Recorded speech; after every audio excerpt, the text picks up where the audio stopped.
Chapter 13.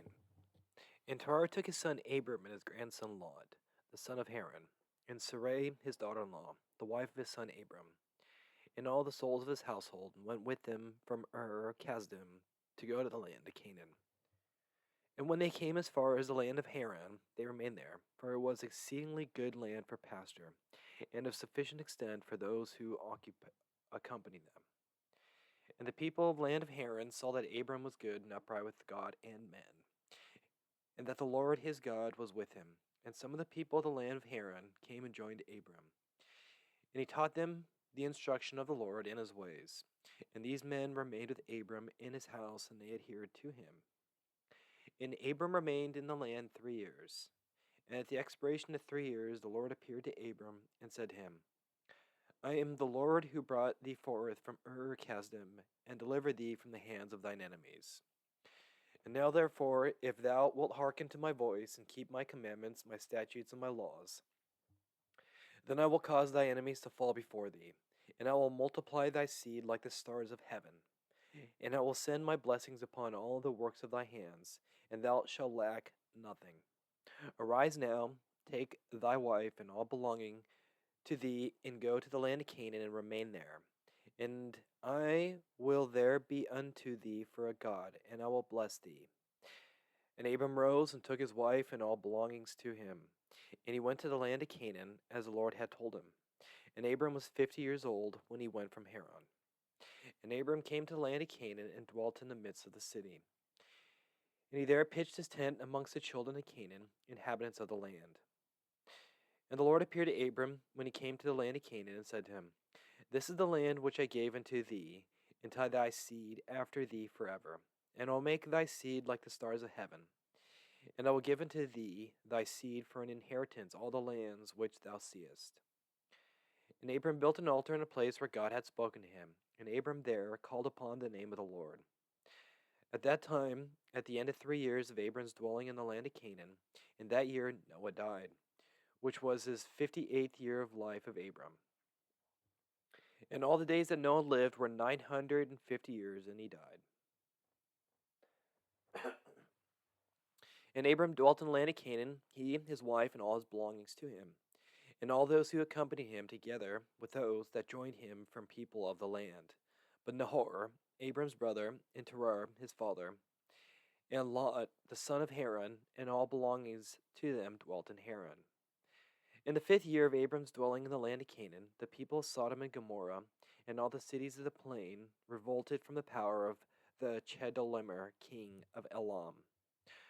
For all the kings of the cities of the plain had served Chedorlaomer for 12 years, and given him a yearly tax. But in those days, in the 13th year, they rebelled against him. And in the 10th year of Abram's dwelling in the land of Canaan, there was war between Nimrod, king of Shinar, and Chedorlaomer, king of Elam. And Nimrod came to fight with Chedorlaomer and to subdue him. For Chedorlaomer was at the time of the princes of the host of Nimrod. And when all the people at the tower were dispersed, and those that remained were also scattered upon the face of the earth, Chedorlaomer went to the land of Elam, and reigned over it, and rebelled against his lord. And in those days, when Nimrod saw that the cities of the plain had rebelled, he came with pride and anger to war with Chedorlaomer, and Nimrod assembled all his princes and subjects, about 700,000 men, and went against Chedorlaomer, and Chedorlaomer went out to meet him with 5,000 men.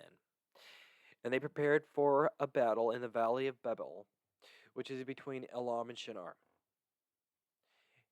And all those kings fought there, and Nimrod and his people were smitten before the people of Chedorlaomer. And there fell from Nimrod's men about 600,000, and Mardan, the king's son, fell amongst them. And Nimrod fled and returned in shame and disgrace to his land, and he was under subjection to Chedorlaomer for a long time. And Chedorlaomer returned to his land, and sent princes of his host to the kings that dwelt around him, to Arioch, king of Elasar, and to Tidal, king of Goyim, and made a covenant with them, and they were all obedient to his commands. And it was in the 50th year of Abram's dwelling in the land of Canaan, which is the 70th year of the life of Abram. And the Lord appeared to Abram in that year, and he said to him, I am the Lord who brought thee from Kasdim, to give thee this land for an inheritance. Now therefore walk before me, and be perfect, and keep my commands. For to thee and to thy seed I will give this land for an inheritance, from the river Mitzrayim until the great river Euphrates. And thou shalt come to thy father in peace and in good age. And in the fourth generation shall return here, and this land shall inherit it forever. And Abram built an altar, and he called upon the name of the Lord who appeared to him, and he brought up sacrifices upon the altar to the Lord. At that time Abram returned and went to Haran to see his father and mother, and his father's household. And Abram and his wife and all belongings to him returned to Haran. And Abram dwelt in Haran 5 years. And many of the people of Haran, about 72 men, followed Abram. And Abram taught them the instruction of the Lord and his ways. And he taught them to know the Lord. In those days the Lord appeared to Abram in Haran. And he said to him, Behold, I spoke unto thee these 20 years back, saying, Go forth from thy land, from thy birthplace, and from thy father's house, to the land which I have shown thee, to give it to thee and to thy children. For there in that land will I bless thee, and make thee a great nation, and make thy name great, and in thee shall the families of the earth be blessed. Now therefore, arise, go forth from this place, thou, thy wife, and all belongings to thee, and also everyone born in thy house, and all the souls thou hast made in Haran, and bring them out which thee from here, and rise to return to the land of Canaan. And Abram arose and took his wife Sarai, and all belonging to him, and all that were born to him in his house, and the souls which they made in Haran, and they came out to go to the land of Canaan. And Abram went and returned to the land of Canaan according to the word of the Lord. And Lot, the son of his brother Haran, went with him. And Abram was 75 years old when he went forth from Haran to return to the land of Canaan. And he came to the land of Canaan according to the word of the Lord of Abram. And he pitched his tent, and he dwelt in a plain of Mamre. And with him was Lot his brother's son, and all belonging to him. And the Lord again appeared to Abram and said, To thy seed will I give this land. And he there built an altar to the Lord who appeared to him, which is still to this day in the plains of Mamre. Chapter 14. In those days was in the land of Shinar a wise man who had understanding and all wisdom, and of a beautiful appearance. And he was poor and indignant. His name was Rachion, and he was hard to set to support himself. And he resolved to go to Egypt, to Osiris, the son of Anom, king of Egypt, to show the king his wisdom, for perhaps he might find grace in his sight, to raise him up and give him maintenance. And Rachion did so. And when Rachion came to Egypt, he asked the inhabitants of Egypt concerning the king, and the inhabitants of Egypt told him the custom of the king of Egypt. For it was then the custom of the king of Egypt that he went from his royal palace and was seen abroad only one day in the year, and after that the king would return to his palace to remain there. And on the day when the king went forth, he passed judgment in the land, and every one having sued came before the king that day to obtain his request. And when Rachion heard of the custom in Egypt, and that he could not come into the presence of the king, he grieved greatly and was very sorrowful. And in the evening Rachion went out and found a house in the ruins, formerly a bakehouse in Egypt. And he abode there all night in bitterness of soul, and pinched with hunger and sleep, and sleep was removed from his eyes. And Rachion considered within himself what he should do in the town until the king made his appearance, and how he might maintain himself there. And he rose in the morning and walked about, and met in his way those who sold vegetables and various sorts of seeds, which they supplied the inhabitants. And Rachion wished to do the same in order to get a maintenance in the city. But he was unacquainted with the customs of the people, and he was like a blind man among them. And when he went and obtained vegetables to sell them for his support, and the rabble assembled about him and ridiculed him, and took his vegetables from him and left him nothing. And he rose up from there in bitterness of soul, and went sighing to the bakehouse in which he had remained all the night before, and he slept there the second night. And on that night again he reasoned within himself how he could save himself from starvation, and he devised a scheme how to act. And he rose up in the morning and acted ingeniously, and went and hired 30 strong men of the rabble, carrying their war instruments in their hands. And he led them to the top of the Egyptian sepulchre, and he placed them there. And he commanded them, saying, Thus saith the king, strengthen yourselves, and be valiant men, and let no man be buried here until 200 pieces of silver be given, and then he may be buried. And those men did according to the orders of Rachion to the people of Egypt the whole of that year. And in 8 months' time, Rachion and his men gathered great riches of silver and gold. And Rachion took a great quantity of horses and other animals, and he hired more men, and he gave them horses, and they remained with him. And when the year came around, at the time the king went forth into the town, and all the inhabitants of Egypt assembled together to speak to him concerning the work of Rachion and his men. And the king went forth on the appointed day, and all the Egyptians came before him and cried unto him, saying, May the king live forever. What is this thing thou doest in the town to thy servants, not to suffer a dead body to be buried, until so much silver and gold be given? Was there ever the like unto this done in the whole earth from the days of former kings, yea, even from the days of Adam until this day, that the dead should not be buried only for a set price? We know it to be the custom of kings to take a yearly tax from the living, but thou dost not only do this, but from the dead also thou exactest a tax day by day. Now, O king, we can no more bear this, for the whole city is ruined on this account, and dost thou not know it? And when the king heard all they had spoken, he was very wroth, and his anger burned within him at this affair, for he had not known nothing of it. And the king said, Who and where is he that dares to do this wicked thing in my land without my command? Surely you will tell me. And they told him all the works of Rachion and his men. And the king's anger was aroused, and he ordered Rachion and his men to be brought before him.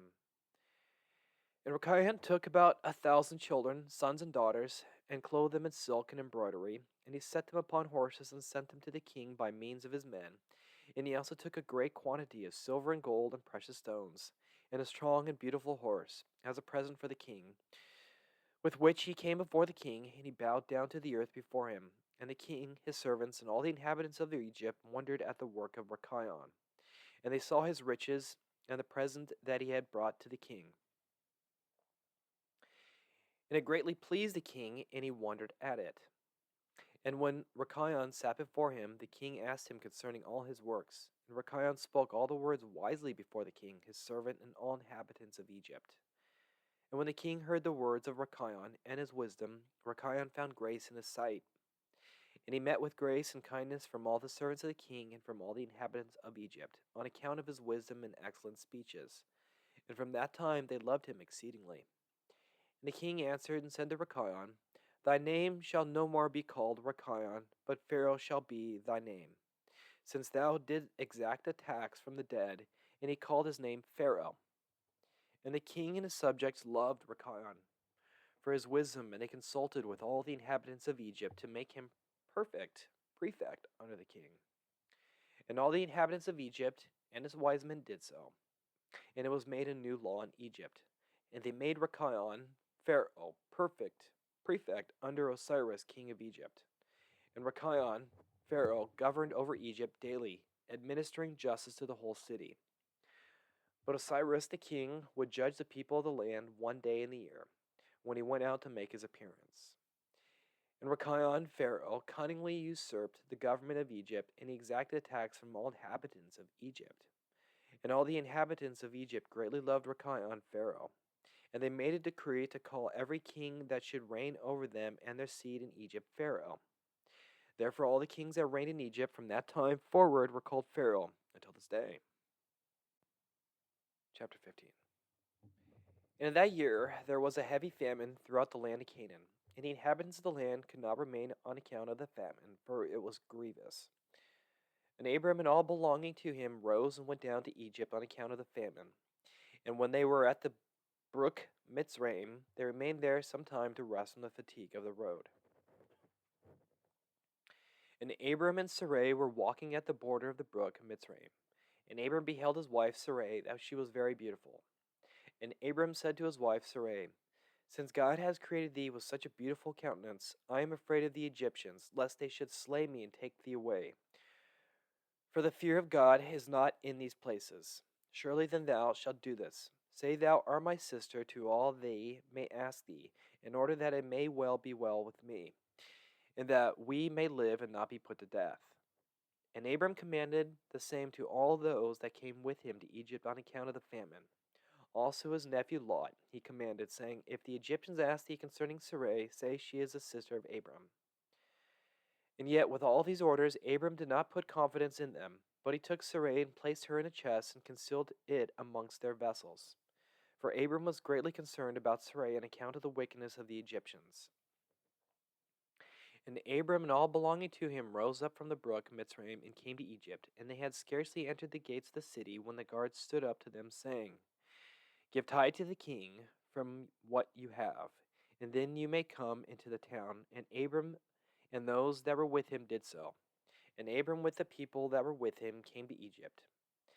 And when they came, they brought the chest in which Sarai was concealed, and the Egyptians saw the chest.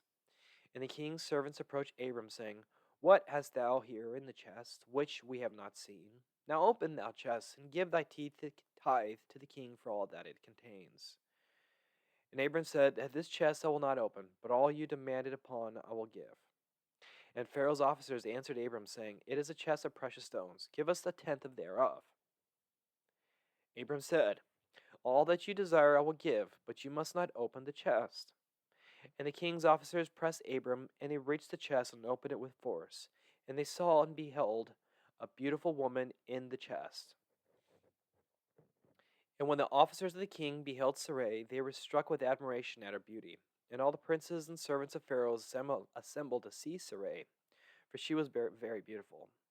And the king's officers ran and told Pharaoh all that they had seen, and they praised Sarai to the king. And Pharaoh ordered her to be brought, and the woman came before the king. And Pharaoh beheld Sarai, and she pleased him exceedingly, and he was struck with her beauty. And the king rejoiced greatly on her account. And he made presents to those who brought him the tidings concerning her. And the woman was then brought to Pharaoh's house, and Abram grieved on account of his wife. And he prayed to the Lord to deliver her from the hands of Pharaoh. And Sarai also prayed at that time, and said, O Lord God, thou didst tell my lord Abram to go from this land, and from his father's house to the land of Canaan. And thou didst promise to do well with him if he would perform thy commands. Now behold, we have done now which thou did command. And we left our land and our families, and we went to a strange land, and to a people whom we have not known before. And we came to this land to avoid the famine, and this evil accident has befallen me. Now therefore, O Lord God, deliver us, and save us from the hand of this oppressor, and do well with me for the sake of thy mercy. And the Lord hearkened to the voice of Sarai, and the Lord sent an angel to deliver Sarai from the power of Pharaoh. And the king came and sat before Sarai, and behold, an angel of the Lord was standing over them. And he appeared to Sarai, and said to her, Do not fear, for the Lord has heard thy prayer. And the king approached Sarai, and said to her, What is it that man to thee who brought thee hither? And she said, He is my brother. And the king said, It is incumbent upon us to make him great, to elevate him, and to do good unto him all which thou shalt command us. And at that time the king sent Abram silver and gold and precious stones in abundance, together with cattle, men servants, and maidservants. And the king ordered Abram to be brought. And he sat in the court of the king's house, and the king greatly exalted Abram on that night. And the king approached to speak to Sarai, and he reached out his hand to touch her. When the angel smote him heavily, he was terrified, and he refrained from reaching to her. And when the king came near to Sarai, the angel smote him to the ground, and he acted thus to him the whole night, and the king was terrified. And the angel on that night smote heavily all the servants of the king and his whole household on account of Sarai. And there was a great lamentation that night amongst the people of Pharaoh's house. And Pharaoh, seeing the evil that befell him, said, Surely on account of this woman has thy thing happened to me. And he removed himself at some distance from her, and spoke pleasing words to her. And the king said to Sarai, Tell me, I pray thee, concerning the man with whom thou camest here. And Sarai said, This man is my husband. And I said to thee that he was my brother, for I was afraid, lest thou should put him to death through wickedness. And the king kept away from Sarai, and the plagues of the angel of the Lord ceased from him and his household. And Pharaoh knew that he was smitten on account of Sarai. and the king was greatly astonished at this. And in the morning the king called for Abram, and said to him, What is this thou hast done to me? Why did thou say she is my sister, owing to which I took her for a wife? In this heavy plague, what hast thou come upon me and my household? Now therefore, here is thy wife. Take her and go from our land, lest we all die in her account.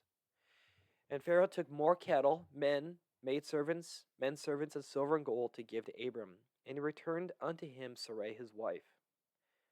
And the king took a maiden whom he begat by his concubines, and he gave her to Sarai for a handmaid. And the king said to his daughter, It is better for thee, my daughter, to be a handmaid in this house than to be a mistress in my house, after which we have beheld the evil that befell us on account of this woman. And Abram arose, and he and all belongings to him went away from Egypt. And Pharaoh ordered some of his men to accompany him, and all that went with him. And Abram returned to the land of Canaan, to the place where he had made the altar, where he at first had pitched his tent.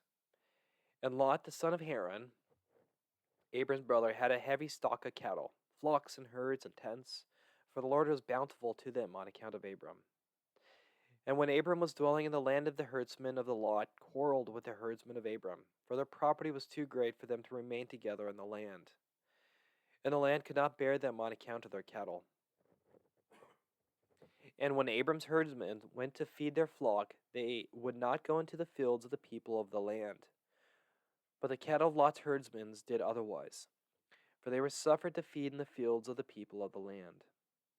And the people of the land saw this occurrence daily, and they came to Abram and quarreled with him on account of Lot's herdsmen. And Abram said to Lot, What is this thou art doing to me, to make me despicable to the inhabitants of the land, that thou orderest thy herdsmen to feed thy cattle in the fields of other people? Dost thou not know that I am a stranger in this land among the children of Canaan? And why wilt this do this unto me? And Abram quarreled daily with Lot on account of this. But Lot would not listen to Abram, and he continued to do the same. And the inhabitants of the land came and told Abram. And Abram said unto Lot, How long wilt thou be to me for a stumbling block with the inhabitants of the land? Now I beseech thee, let there be no more quarreling between us, for we are kinsmen. But I pray thee, separate from me to go, and choose a place where thou mayst dwell with thy cattle and all belongings to thee, but keep thyself at a distance from me, thou and thy household. And be not afraid in going from me. For if any one do an injury to thee, let me know, and I will avenge thy cause from him. Only remove from me. And when Abram had spoken all these words to Lot, then Lot arose and lifted up his eyes towards the plain of Jordan. And he saw the whole of this place was well watered, and good for a man as well a fording pasture for the cattle. And Lot went from Abram to that place, and he there pitched his tent and dwelt in Sodom. And they were separated from each other. And Abram dwelt in a plain of Mamre, which is in Hebron, and he pitched his tent there. And Abram remained in that place many years.